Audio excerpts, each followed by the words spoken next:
Hello ಸ್ನೇಹಿತರೆ, ನೀವು ನೋಡ್ತಾ ಇದ್ದೀರಾ ಮಾಹಿತಿ ಕೇಂದ್ರ ಯೂಟ್ಯೂಬ್ ಚಾನೆಲ್. ಸ್ನೇಹಿತರೆ, ನೀವು ನಿಮ್ಮ ಬ್ಯಾಂಕ್ ಖಾತೆಯಲ್ಲಿ 2 ಲಕ್ಷ ಅಥವಾ ಅದಕ್ಕಿಂತ ಹೆಚ್ಚು ನಗದು ಹಣವನ್ನ ಠೇವಣಿ ಮಾಡಿದ್ದೀರಾ. ಹಾಗಿದ್ರೆ ಎಚ್ಚರ ವಹಿಸಬೇಕು. ಇತ್ತೀಚಿನ ನಿಯಮಗಳ ಪ್ರಕಾರ ಆದಾಯ ತೆರಿಗೆ ಇಲಾಖೆ ಮತ್ತು ಭಾರತೀಯ ರಿಸರ್ವ್ ಬ್ಯಾಂಕ್ ಏನಿದೆಯೋ ನಿಮ್ಮ ಈ ರೀತಿಯ ನಗದು ವಹಿವಾಟುಗಳ ಮೇಲೆ ತೀವ್ರವಾದ ನಿಗಾವನ್ನ ಇರಿಸಿದೆ. ಪ್ಯಾನ್ ಕಾರ್ಡ್ ಅನ್ನ ಬ್ಯಾಂಕ್ ಖಾತೆಗೆ ಲಿಂಕ್ ಮಾಡದಿದ್ರೆ ಮತ್ತು ಹೆಚ್ಚಿನ ಪ್ರಮಾಣದ ನಗದು ಠೇವಣಿ ಮಾಡಿದ್ರೆ ನಿಮ್ಮ ಖಾತೆಯನ್ನ ಬ್ಲಾಕ್ ಮಾಡುವ ಸಾಧ್ಯತೆ ಇದೆ. ಹಾಗಿದ್ರೆ ಏನು ಆ ನಿಯಮ ಅಂತ ತಿಳಿಯಲು ವಿಡಿಯೋವನ್ನ ಪೂರ್ತಿಯಾಗಿ ನೋಡಿ. ಅದೇ ರೀತಿ ಈ ಮಾಹಿತಿ ಇಷ್ಟ ಆದಲ್ಲಿ ವಿಡಿಯೋಗೊಂದು ಲೈಕ್ ಅನ್ನು ಕೂಡ ಕೊಟ್ಟು ಸಹಕರಿಸಿ.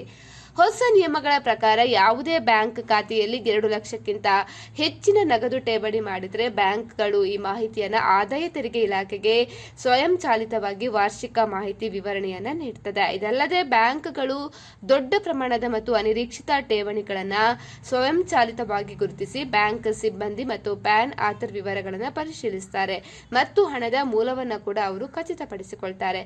ಹಾಗಾಗಿ ಆದಾಯ ತೆರಿಗೆ ಕಾಯ್ದೆಯ ಸೆಕ್ಷನ್ 269 ಎಸ್ಟಿ ಪ್ರಕಾರ ಒಂದು ದಿನದಲ್ಲಿ 2 ಲಕ್ಷ ಅಥವಾ ಅದಕ್ಕಿಂತ ಹೆಚ್ಚಿನ ನಗದು ಸ್ವೀಕರಿಸುವುದು ಕಾನೂನು ಬಾಹಿರ.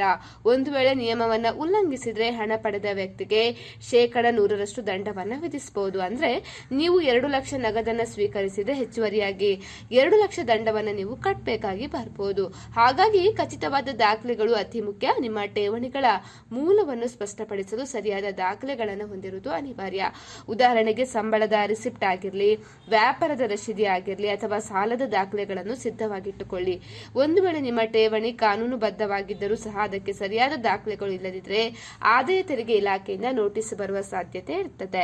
ಹಾಗಾಗಿ ನಗದು ವಹಿವಾಟುಗಳಿಗೆ ನಿರ್ದಿಷ್ಟ ನಿಯಮಗಳು ಕಾನೂನಿನ ಪ್ರಕಾರ 20,000ಕ್ಕಿಂತ ಹೆಚ್ಚಿನ ಹಣಕಾಸು ವಹಿವಾಟುಗಳನ್ನು ನಗದು ರೂಪದಲ್ಲಿ ಕೂಡ ನೀಡುವಂತಿಲ್ಲ. ಸೊ ಈ ಬಗ್ಗೆ ಕೂಡ ನಿರ್ದಿಷ್ಟ ನಿಯಮಗಳು ಇರುವಂತದ್ದು. ಸೊ ಈ ರೀತಿಯ ವಹಿವಾಟುಗಳಿಗೆ ಚೆಕ್ ಅಥವಾ ಡಿಮ್ಯಾಂಡ್ ಡ್ರಾಫ್ಟ್ ಅನ್ನ ಬಳಸಬೇಕು. ಇದೇ ರೀತಿ 1 ಲಕ್ಷ ರೂಪಾಯಿಗಿಂತ ಹೆಚ್ಚಿನ ಹಣವನ್ನು ನಿಮ್ಮ ಬ್ಯಾಂಕ್ ಖಾತೆಗೆ ಜಮಾ ಮಾಡಿದ್ರೆ ಆದಾಯ ತೆರಿಗೆ ಅಧಿಕಾರಿಗಳು ಅದರ ಮೂಲ ಯಾವುದು ಅಂತ ಹೇಳಿ ಪ್ರಶ್ನೆ ಮಾಡಬಹುದು.